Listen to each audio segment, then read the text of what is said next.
Hormuz की लड़ाई में कूदा चीन, ईरानी जहाज कब्जाने पर खुलकर आया सामने। नमस्कार, मैं हूं आपके साथ आयुषी गुप्ता।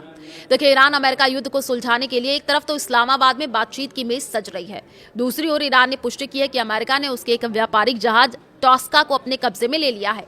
ईरान ने चेतावनी दी है कि वो इसका जवाब देगा और बदला भीषण होगा। ईरान की ओर से इसे सीज फायर का उल्लंघन बताया, जो खत्म होने में कुछ ही घंटे बाकी हैं। ईरानी अधिकारियों ने बयान में कहा कि अमेरिकी बलों ने ईरानी झंडे वाले इस कार्गो जहाज पर हमला किया, उसके नेविगेशन सिस्टम को निष्क्रिय किया है, फिर जहाज पर चढ़ गए।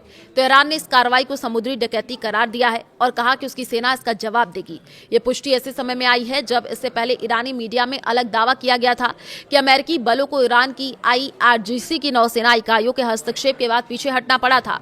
अब तक ईरान युद्ध में क्या क्या हुआ? जहाज जब्ती हुई। अमेरिका की नौसेना ने ओमान की खाड़ी में नाकाबंदी को तोड़ने की कोशिश कर रहे ईरान के झंडे वाले एक मालवाहक जहाज पर फायरिंग कर उसे कब्जे में ले लिया। ईरान की सेना ने चेतावनी दी है कि वो जल्द जवाब देगी।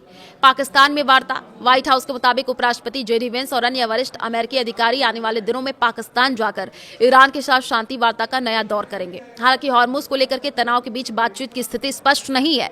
तेहरान ने अभी तक प्रतिनिधिमंडल भेजने की पुष्टि नहीं की है और कुछ मीडिया रिपोर्ट्स में कहा गया है कि बातचीत शायद ना हो। मौजूदा सीजफायर बुधवार को खत्म होने वाला है। मुश्किल बातचीत। शांति प्रक्रिया में कई बड़े मुद्दे अटके हुए हैं, जिनमें ईरान के यूरेनियम भंडार पर नियंत्रण और हॉर्मुज स्ट्रेट को फिर से खोलना शामिल है। इस बीच तेल की कीमतें बढ़ गई हैं। ब्रेंट और अमेरिका कच्चा तेल दोनों में लगभग 7% की तेजी आई है। चीन भी सामने आ चुका है। चीन ने ईरानी जहाज कम जाने पर अपनी प्रतिक्रिया दी है। उसने कहा कि वो अमेरिका के इस कदम से चिंतित है।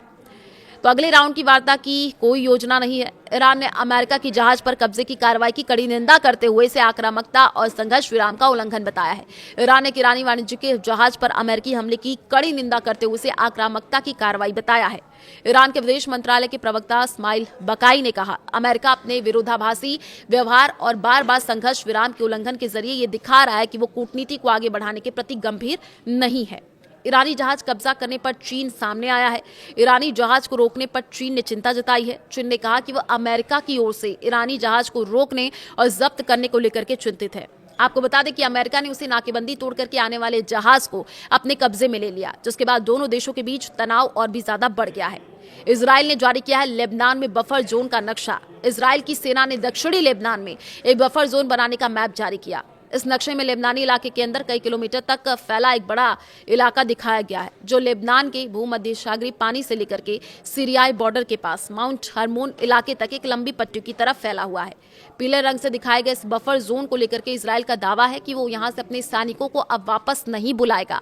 इजराइल इसकी तुलना गाजा से कर रहा है और उसकी ये कहना है कि यहां हिजबुल्लाह के सदस्य माने जाने वाले किसी भी शख्स को मार डालेगा।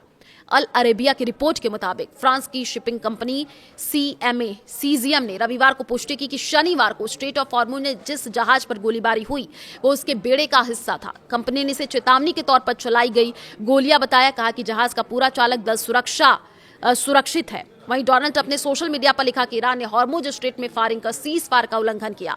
उन्होंने ये भी कहा कि इस घटना में एक फ्रांसीसी और एक ब्रिटिश जहाज भी निशाने पर थे। तो देखिए, ईरानी राजदूत ने खारिज किया अमेरिका का दावा। रूस नहीं देता खुफिया जानकारी। रूस में ईरान की राजदूत काजिम जलाली की ओर से उन रिपोर्ट्स को खारिज कर दिया गया जिसमें कहा गया था कि रूस ने ईरान को खुफिया जानकारी दी है।